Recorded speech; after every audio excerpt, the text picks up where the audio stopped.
नमस्ते। चैत्र शुक्ल कामदा एकादशी की व्रत कथा एवं महात्म इस प्रकार है। धर्मराज युधिष्ठिर कहने लगे, हे भगवान, मैं आपको कोटि कोटि नमस्कार करता हूँ।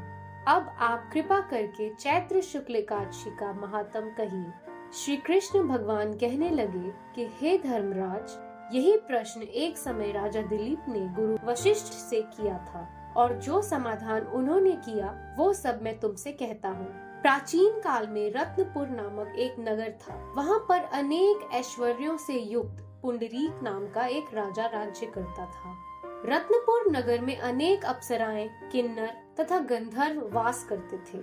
उनमें ललिता और ललित नाम के स्त्री पुरुष भी थे।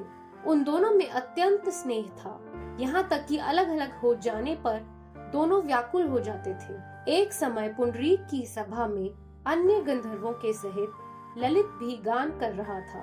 गाते गाते उसको अपने प्रिय ललिता का ध्यान आ गया और उसके ध्यान में स्वर भंग होने के कारण गाने का स्वरूप बिगड़ गया।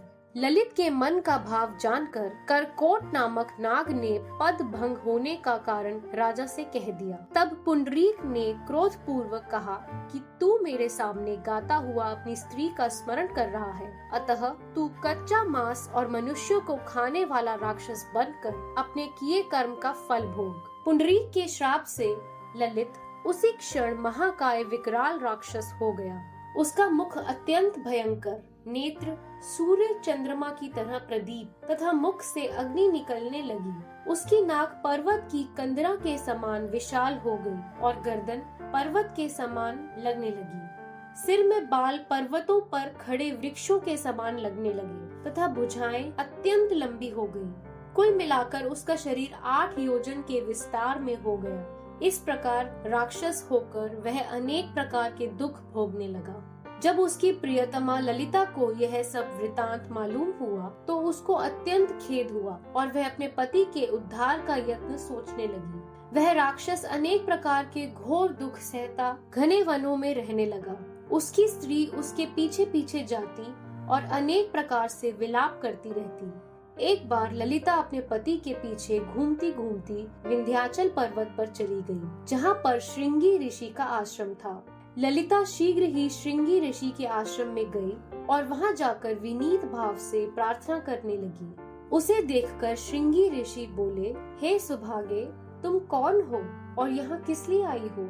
ललिता बोली, हे मुने, मेरा नाम ललिता है। मेरा पति राजा पुंडरीक के श्राप से विशालकाय राक्षस हो गया है।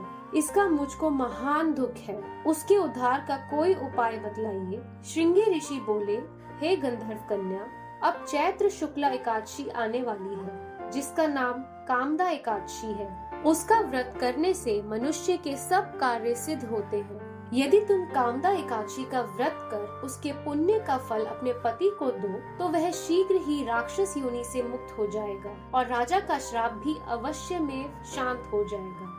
मुनि के ऐसे वचन सुनकर ललिता ने चैत्र शुक्ल एकादशी आने पर उसका व्रत किया और द्वादशी को ब्राह्मण के सामने अपने व्रत का फल अपने पति को देती हुई भगवान से इस प्रकार प्रार्थना करने लगी, हे प्रभु, मैंने जो यह व्रत किया है इसका फल मेरे पतिदेव को प्राप्त हो, जिससे वह राक्षस योनि से मुक्त हो जाएं। एकादशी का फल देते ही उसके पति राक्षस योनि से मुक्त होकर अपने पुराने स्वरूप को प्राप्त हुए। फिर अनेक सुंदर वस्त्राभूषणों से युक्त होकर ललिता के साथ विहार करने लगे। उसके पश्चात वे दोनों विमान में बैठकर स्वर्ग लोक को चले गए।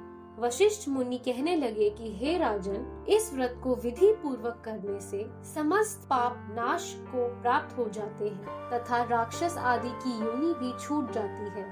संसार में इसके बराबर कोई और दूसरा व्रत नहीं है। इसकी कथा पढ़ने या सुनने से वाजपेय यज्ञ का फल प्राप्त होता है। इति श्री चैत्र शुक्ल कामदा एकादशी के व्रत एवं महात्म कथा संपूर्ण। श्री विष्णु भगवान की जय। धन्यवाद।